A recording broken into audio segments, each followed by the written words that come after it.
Hello दोस्तों, कैसे हैं आप सभी। उम्मीद करूंगा कि बढ़िया होंगे। आज जो हमारा टॉपिक है वो है टेक्निकल ट्रेनिंग। आज हम टेक्निकल ट्रेनिंग के बारे में बात करेंगे, उसकी मीनिंग देखेंगे, उसके गोल देखेंगे और मेथड ऑफ टेक्निकल ट्रेनिंग देखेंगे। इसके बाद हम बात करेंगे टैक्टिकल ट्रेनिंग की और मेथड ऑफ टैक्टिकल ट्रेनिंग देखेंगे। पिछली वीडियो में हमने ट्रेनिंग लोड पढ़ा था, उसके कंपोनेंट पढ़े थे, कितने कंपोनेंट होते हैं, और टाइप्स ऑफ लोड पढ़ा था। Principle of intensity and volume के बारे में हमने बात करी थी। अगर वो वीडियो नहीं देखा हो तो जाके पहले वो देखें, और डिस्क्रिप्शन में लिंक भी दे दूंगा मैं, तो आप जाके देख सकते हैं। पहले वो देखें, उसके बाद इसको देखें। तो चलिए शुरू करते हैं आज के टॉपिक की। सबसे पहले हम बात करेंगे टेक्निकल ट्रेनिंग में मीनिंग की, क्या होती है टेक्निकल ट्रेनिंग। तो टेक्निकल ट्रेनिंग खेलों में खिलाड़ी के कौशल यानी कि स्किल और जो टेक्निक होती हैं खिलाड़ी के अंदर, उसको सही, प्रभावी और दक्ष तरीके से सिखाने की प्रक्रिया है।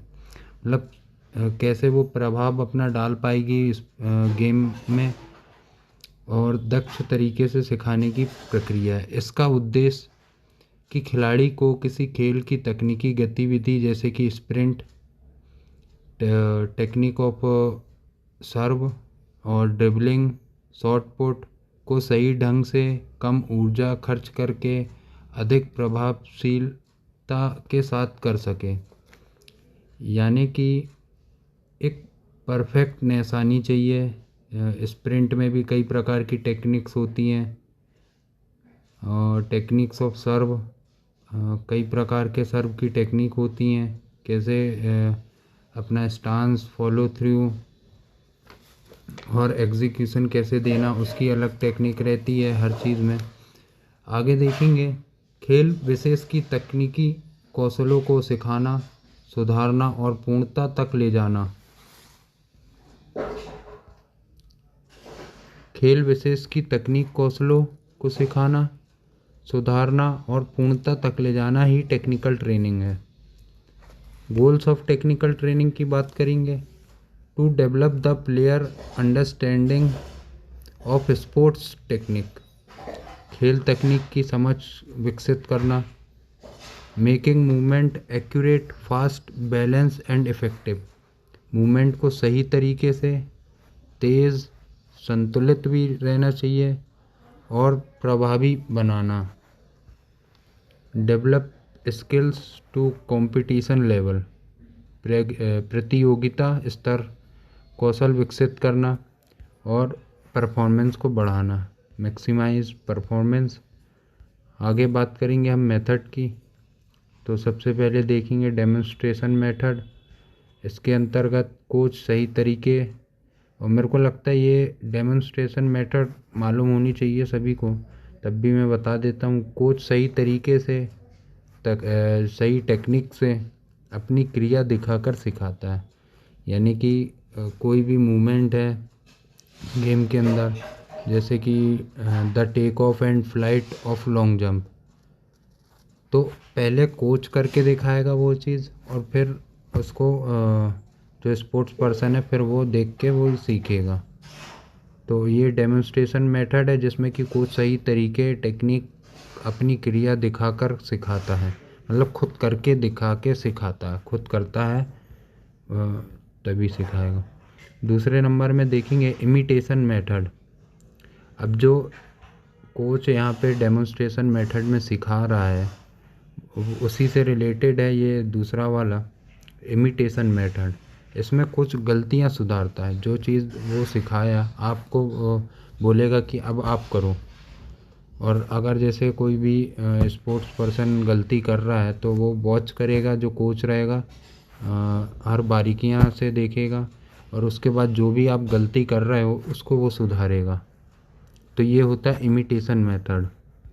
तीसरे नंबर में पार्ट टू होल मेथड की बात करेंगे।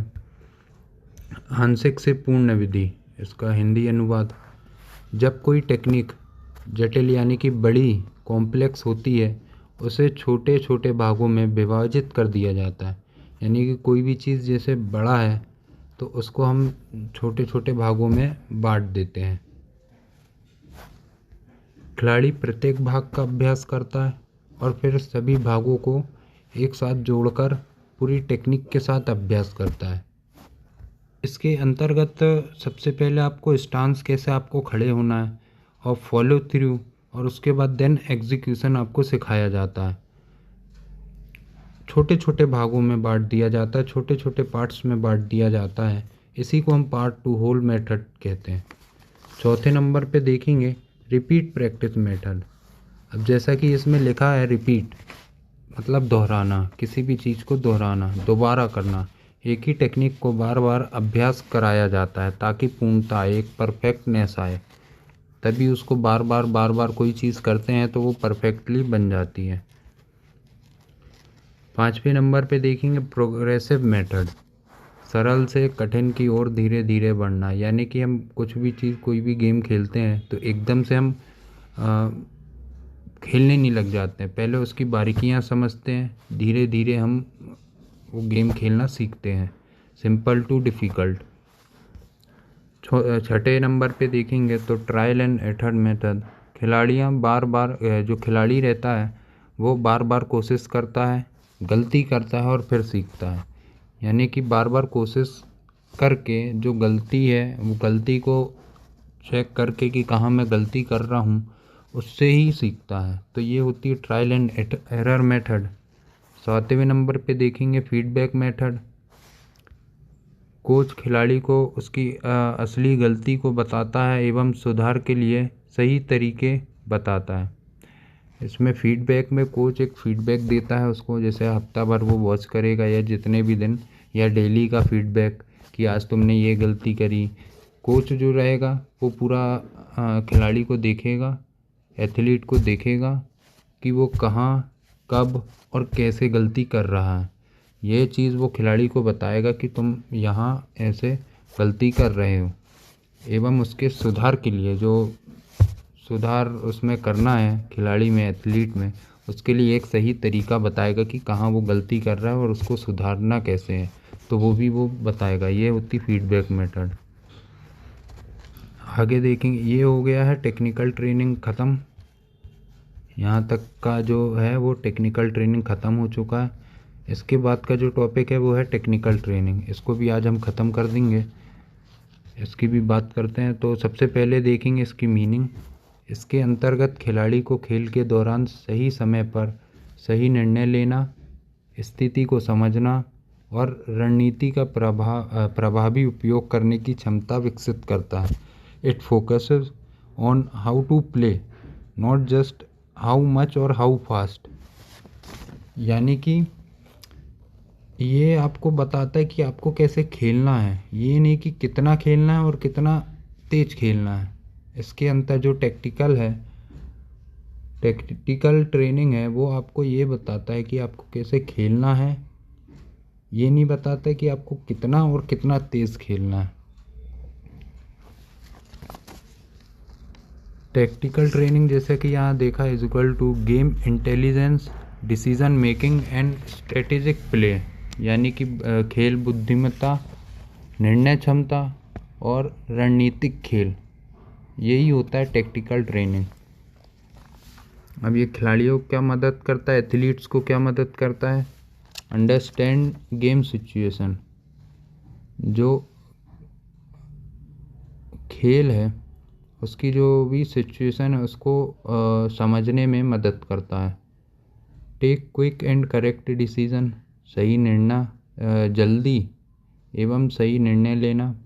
Use skills effectively under pressure, pressure में कैसे भी किसी चीज़ को मेंटेन करना, जब प्रेशर रहे और दबाव रहे लोगों का और भी बाकी चीज़ों का कि आपको जीतना ही है, तो वो चीज़ आपको कैसे मेंटेन करना है, स्किल्स, उस दौरान आपको अपनी स्किल्स को कैसे इफ़ेक्टिवली यूज़ करना है कि आप वो गेम जीत जाएं।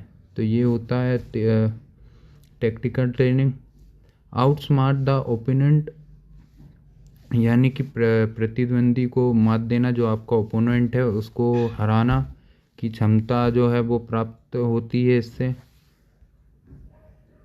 अब इसके मेथड की बात करें तो ज्ञान अधिग्रहण विधि है ये। सबसे पहले देखेंगे ज्ञान अधिग्रहण विधि, नॉलेज एक्विजिशन मेथड। इसके अंतर्गत खिलाड़ी नई जानकारी, टेक्निक, नियम यानी कि रूल, रणनीति और खेल से संबंधित ज्ञान प्राप्त करता है। इसके अंतर्गत खिलाड़ी नई जानकारी एवं तकनीक एवं नियम, रणनीति और खेल से संबंधित ज्ञान प्राप्त करता है। To develop a clear understanding in the players mind.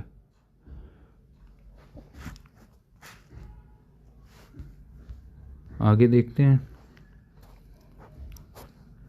व्यवहारिक अनुप्रयोग विधि यानी कि प्रैक्टिकल एप्लीकेशन मेथड क्या होती है ये?